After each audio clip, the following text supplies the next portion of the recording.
Los apremios más frecuentemente denunciados fueron el pau de arara, su nombre en portugués. El procedimiento se popularizó en los servicios secretos brasileños.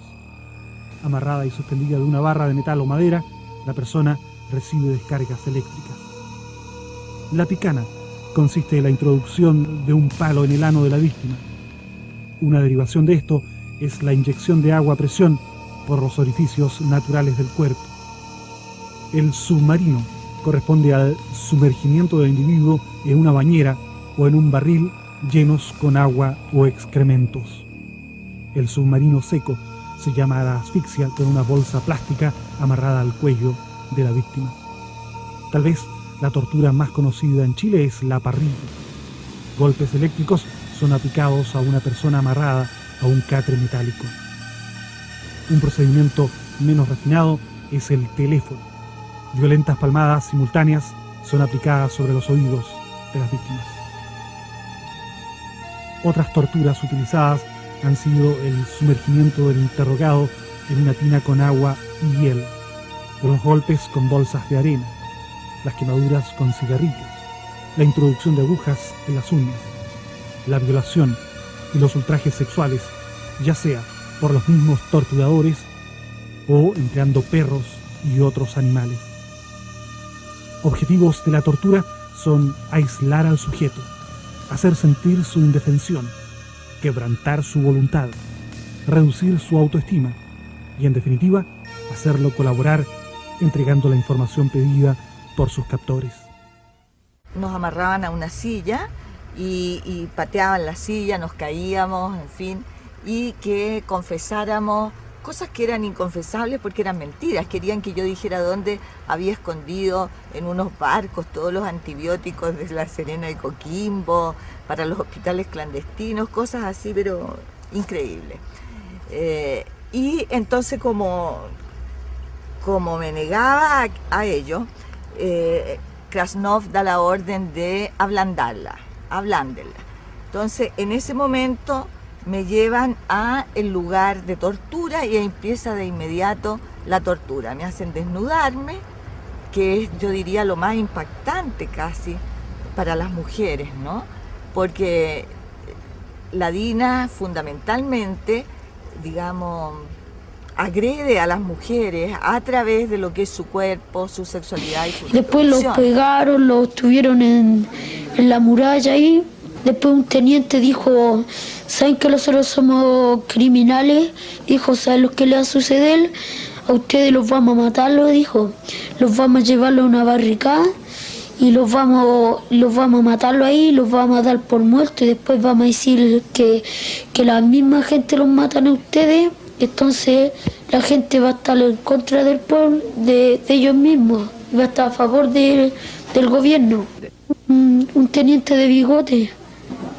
Y después dijo, tomen aire antes que los matemos. Los torturadores son una mezcla de hombres psicópatas, algunos que disfrutan mucho con el ejercer una acción violenta sobre el otro ser humano, y otros muy fríos como el entonces capitán Miguel Krasnov-Marchenko, hoy día todavía coronel y aún miembro activo de las Fuerzas Armadas. Era un tipo muy frío e ideológicamente absolutamente convencido de que lo que estaba haciendo era lo que había que hacer. Las interrogatorios de tortura. Se las llamaba vendas.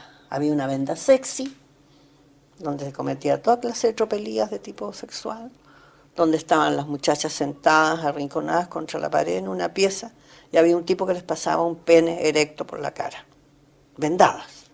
Me habían dicho de que ahí habían perros que eran amaestrados, lo cual lo corroboré después, que sí habían perros amaestrados de los cuales los mismos torturadores hacían erectarse al perro para que torturara a las compañeras y nos tiraban, o sea, el semen se tiraba del perro con...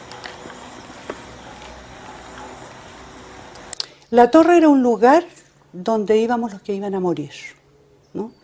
Creo que no somos más de 3 los sobrevivientes que hay hoy día que pasamos por la torre. Toda la gente que pasó por la torre prácticamente está desaparecida. Era un lugar de aislamiento donde las celdas tenían aproximadamente 60 centímetros de ancho por 80 centímetros de largo. Yo mido 1,75 m, por lo tanto durante esos 3 meses no pude estirar mis piernas, ¿no? Tenía que estar con mis piernas encogidas hacia el pecho.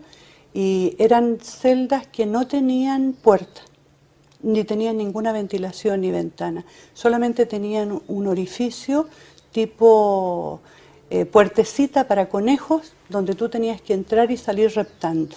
Porque cuando ya se tortura es porque se han violado todos los demás derechos humanos, ¿me entiendes?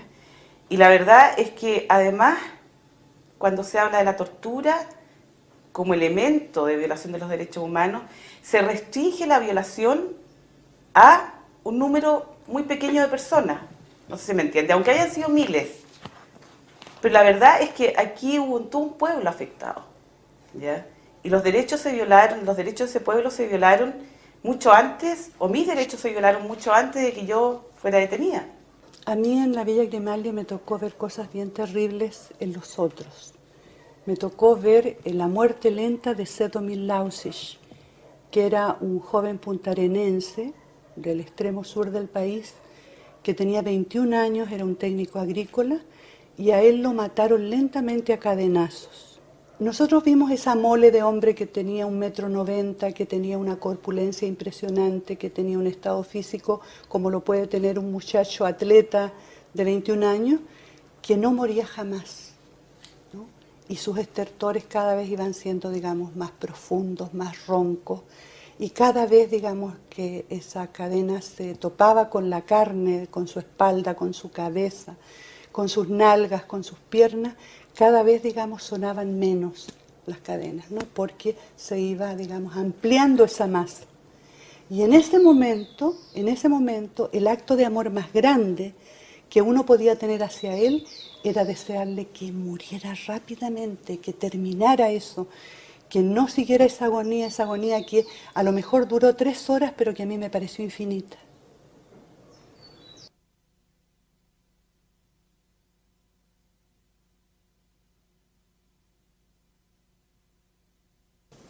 Solamente había un quejido ronco nomás. Vamos a revisar entonces este documento, este material audiovisual, mientras contamos un poco de su historia. Estuve recluido en Londres 38, en 2 ocasiones. La primera vez fue desde el 6 hasta el 13 o 14 de mayo de 1974, fecha en que fui trasladado al Regimiento de Artillería número 1, Tacna. Ahí estuve unos pocos días, quizás 4 o 5, y nuevamente fui trasladado, esta vez con destino al Estadio Chile, lugar en el cual permanecí hasta el 27 o 28 de mayo. En esa fecha fui retirado de ese último recinto por los mismos agentes responsables de mi detención y trasladado nuevamente a Londres 38, permaneciendo ahí hasta el 6 o 7 de junio de 1974, fecha en la que fui regresado al Estadio Chile. Cuando cerraron ese recinto de detención fui trasladado a Tres Álamos y desde ahí fui llevado primero a la cárcel pública de Santiago y luego Melinca, Puchuncaví, lugar en que permanecí desde el 11 de julio hasta el 18 de noviembre de 1976. En esa fecha, que fue cuando cerraron los últimos campos de detención, fui trasladado a Tres Álamos y desde ese lugar recuperé mi libertad. Al momento del ingreso al recinto a Londres 38 fui identificado a viva voz por el nombre con el que me había conocido Osvaldo Enrique Romo durante el periodo que realicé actividad política en el tercer sector de la Herminda.